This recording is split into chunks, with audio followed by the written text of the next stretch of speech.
साला का होता समझ में नहीं आवत। साला जहाँ देखो ओहिजा एकदम माने मर्डर होता, कहीं छिनतई होता। बाप रे बाप, एकदम साफ बुझाता नु कि गुंडा राज हो गइल बा। सब गुंडे के राज हो गइल बा। सरकार का करता का करावता इस समझ में नहीं आवत। अरे मर्द तू लोग तो एकदम मैंने साफ सरकार के पीछे हाथ धो के पड़ गइल बड़ा। अरे मर्द मर्डर छिनतई आ चोरी बदमाशी जितना होता इससे सरकार के कितना फायदा बा तहरा पता बा? हैं साला मर्डर होता उससे कौन फायदा बा रे? हैं अरे मर्द तहर लोग के का समझैला से कोनो फायदा बा? समझावल जाई तो तू समझबो ना। अरे मर्दे ई जौन जितना मर्डर होता इससे कितना सरकार के फायदा बा, सब सरकारी दिमाग हो।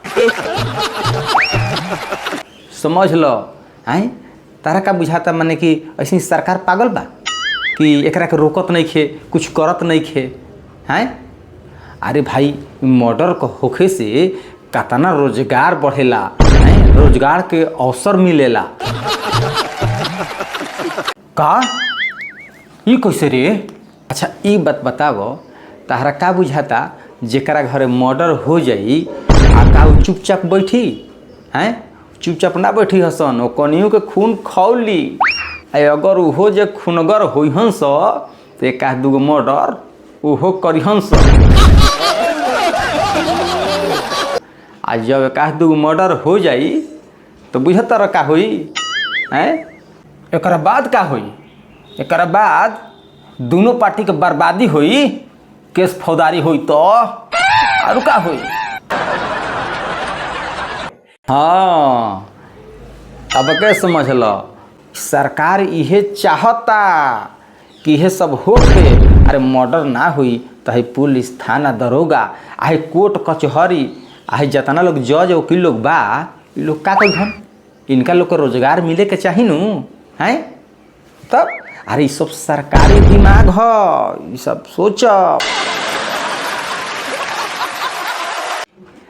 यही से ये सब कोनो सरकार इस सब चीज़ पर रोक ना लगावे। समझ में आइल? एक चीज़ देखी हो, जितना भी गुंडा बदमाश हुए सो ओकनी के कहीं ना कहीं माने कोनो ना कोनो नेता मंत्री विधायक से पहचान जरूर हुई, माने संपर्क जरूर हुई। बुझाइल? ये सब कहीं ना कहीं सब दिमाग लगावल बा, ये सब सरकारी दिमाग हो, ये सब दिमाग लगा करके मैनेज कइल बा।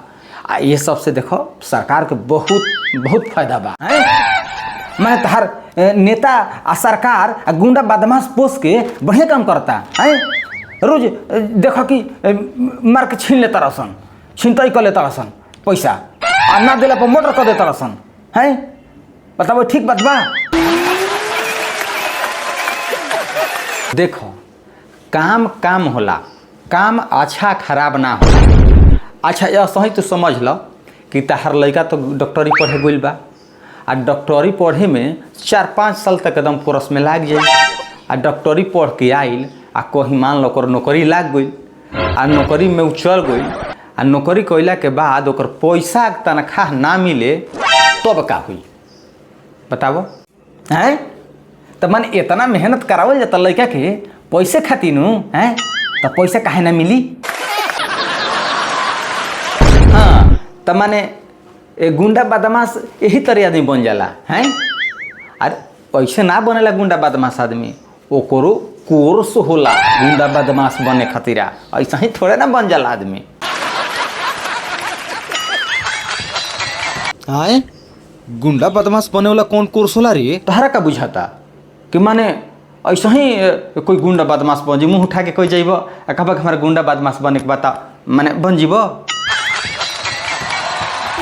कोनो नेता ऐसे ना रखी हसन। अरे भाई गुंडा बदमाश बने खातिर सबसे पहले एक कोर्स बा। 2-3 बरिस कोनो नेता के आगे पीछे घूमे के पड़ी, झंडा ले के ओकर ढोवे के पड़ी। बुझाइल? आ गुंडई या छिनतई करे के पड़ी आ तब जाकर के 2-3 फेरा जेल में बाहर भीतर होखब तब जाकर के कहीं बदमाश के सर्टिफिकेट मिली। आ तब जाके कोनो नेता अपना गैंग में शामिल करी हसन और रखी हसन। तो सोच लो कि इतना मेहनत कैला के बाद आहू में घामा में जाके छिंटई करता, कहीं मर्डर करता, इतना मेहनत कैला के बाद अगर पैसा ना मिली तो बताओ कैसे काम चली? मर्डर करबे न करी। माने ओकर कामे उहे बा, काम होला, वो अपन काम करता। अच्छा, सब चीज़ के तो फायदा बता दिल। आई हतना बेरोजगारी बढ़ गई बा, हैं? सब लड़का पढ़ लिख के आ बेरोजगार घूम चलता रहे तो यह से कौन फायदा बा?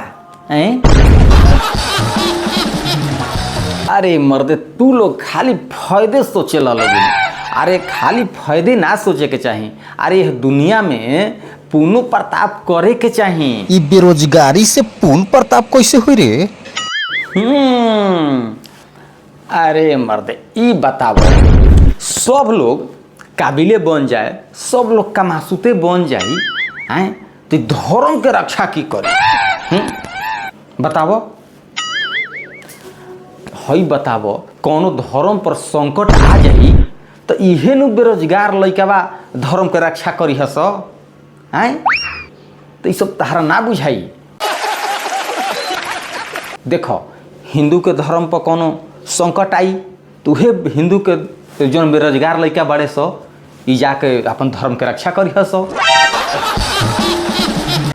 आ मुसलमान कोई जो धर्म पर आ चाहिए तो उ लइका जा कर के बचे हंस अपन धर्म के।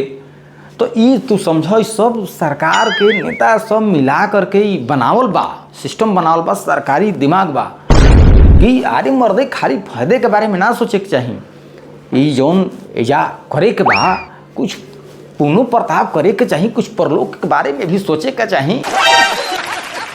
अच्छा, इतना तो हम जानतानी कि जे हमनी के बनवले बा ओकरा के रक्षा करे खातिर हमनी का औकात नहीं खे। आ जेकरा ते रक्षा करे के बात करत रे उ पूरा ब्रह्मांड के मालिक हो। आ ओकरा रक्षा करे खातिर ते आ हम आ हिंदू आ मुसलमान आ तोर नेता आ सरकार एगो खिलौना से ज़्यादा कुछ नहीं खेलो। तो उनकरे खिलौना बनावल से उनकरा का खतरा हो सकेला हमरा इम ज़्यादा मत समझाव, बुझाइल नु? अरे मर्दे, सब तहारा समझ से बाहर बढ़िए, तहारा कोनो फायदा नहीं खे समझौला के, तहारा समझ से ही बाहर बा, बुझाइल नु? जा, ज़्यादा दिमाग मत खराब कर, बकवास मत कर, जा जा जा।